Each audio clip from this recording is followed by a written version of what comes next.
দুইটা গুণ যাদের ভেতরে দুনিয়াতে পাওয়া যাবে তাদেরকে আল্লাহ ওই দরজা দিয়ে প্রবেশ করাবে, জাহান্নামের লাজা।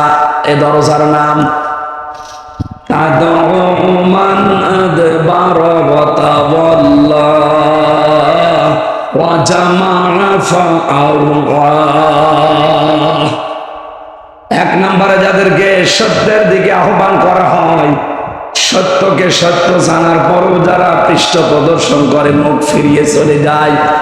আর বাংলাদেশে এই চরিত্রের মানুষ বেশি। শুধু আহ্বান করা না, চোখে আঙ্গুল দিয়ে অনেকে দেখিয়ে দেওয়া হচ্ছে।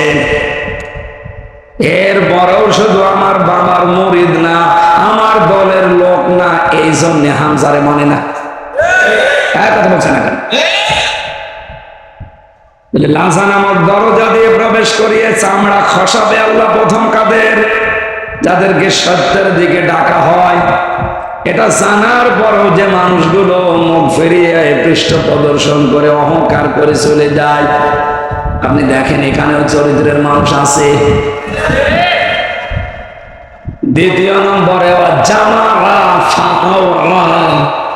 যারা জমা করে মাল সম্পদ, আর এগুলো কি করে সংরক্ষণ করা যায় সে লাইন খোঁজে। দেশে সংরক্ষণের নিরাপত্তা পাচ্ছে না, এই জন্য বেগম পাড়া বানাচ্ছে। বেশি বলে ফেললাম, বেশি বলেনি, অল্প হয়েছে।